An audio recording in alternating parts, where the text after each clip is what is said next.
오늘 함께 나눌 하나님의 말씀은 마가복음 16장 1절로 8절까지의 말씀입니다. 마가복음 16장 1절로 8절까지의 말씀, 신약 84페이지입니다.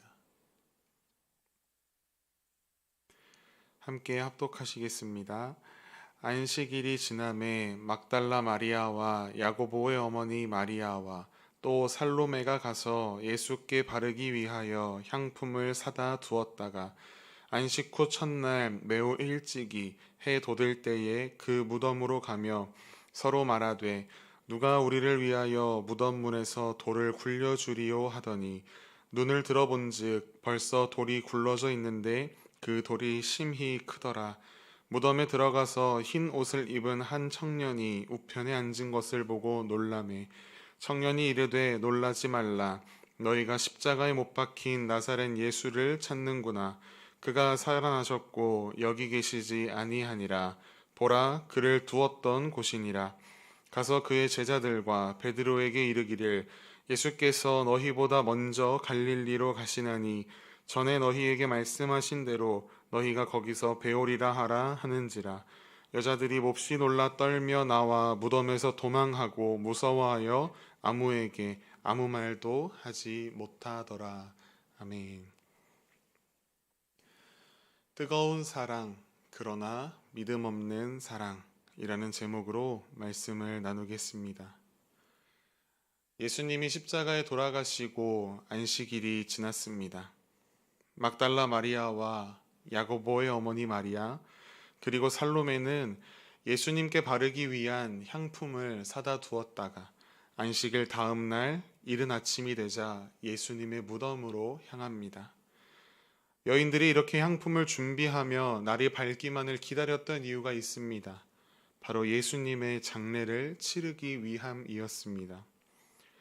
유대인들은 사람이 죽으면 24시간 안에 매장하는 풍습이 있습니다.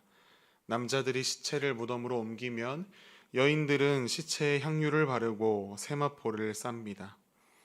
그러나 예수님께서 십자가에 죽으신 시간은 오후 3시, 안식일은 2시간 뒤에 시작되니 장례를 치룰 시간이 촉박하였습니다.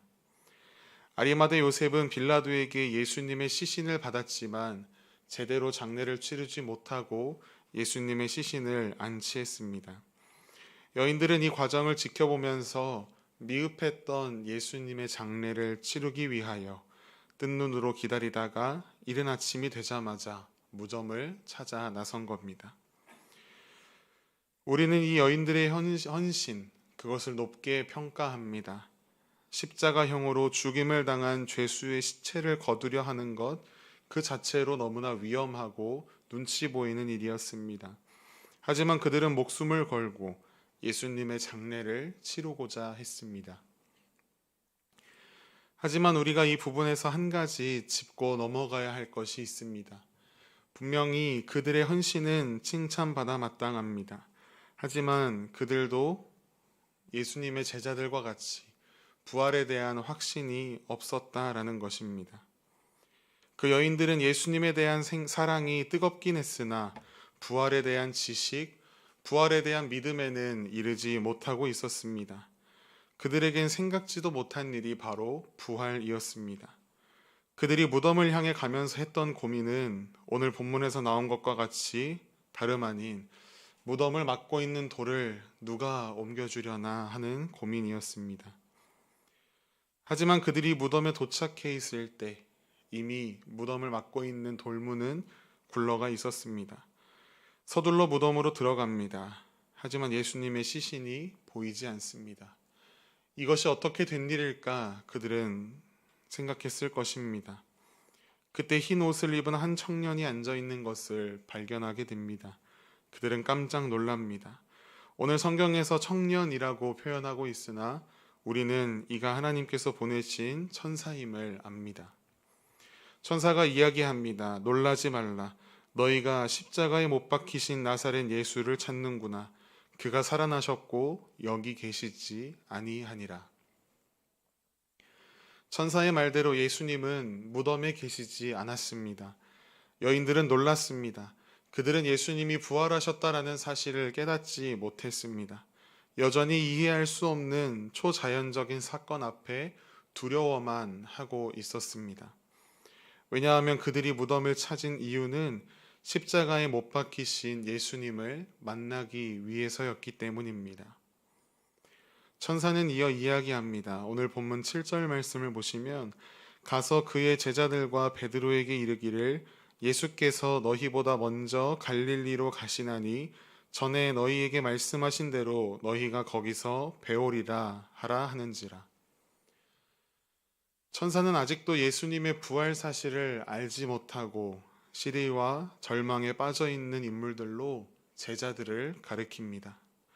사실 제자들은 예수님을 죽을 때까지 따르겠다 약속했던 자들입니다. 그러나 그들은 자신들의 약속을 지키지 못했습니다.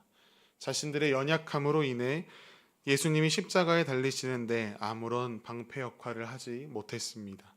거기에 더해 예수님은 평소 보여주셨던 모습과는 너무나 다르게 무기력한 모습으로 죽임당하셨습니다.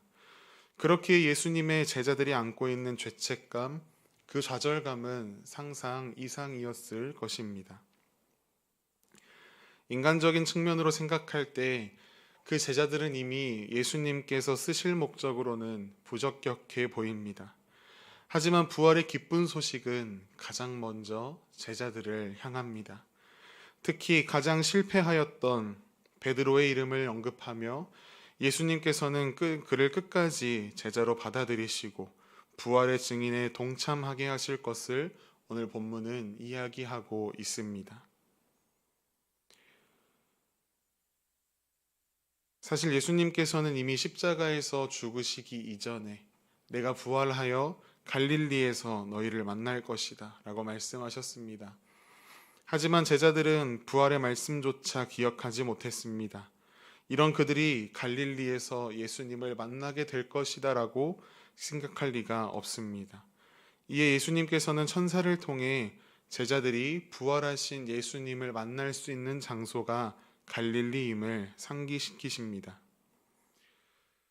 마가는 오늘 본문을 통해 우리에게 이야기하고자 하는 것이 있습니다. 바로 부활하신 예수님에 대한 인간의 무지와 무감각입니다. 그토록 말씀하신 부활을 잊어버린 제자들, 빈 무덤을 보고 그저 두려움에 둘러싸인 여인들의 모습. 과연 우리의 믿음은 어디에 머물러 있습니까? 어떤 예수님을 바라보며 살아가고 계십니까?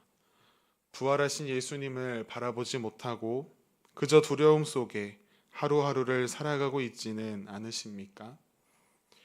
오늘 제자들보다 먼저 갈릴리에 가시겠다 말씀하시는 그 주님의 말씀을 우리도 붙드십시다. 불안에 떠는 인생, 시리에 빠져 낙담하고 있는 우리의 인생을 위로하시기 위해 먼저 갈릴리에 가서 너희를 기다리겠다 말씀하시는 그 주님. 다시금 우리를 부활의 소망으로 초대하시며 그 믿음으로 세상 앞에 담대히 예수님의 제자로 서게 하시는 그 주님의 은혜와 크신 사랑, 그 부활의 능력에 힘입어 살아가는 오늘 우리의 하루가 되기를 간절히 소망합니다.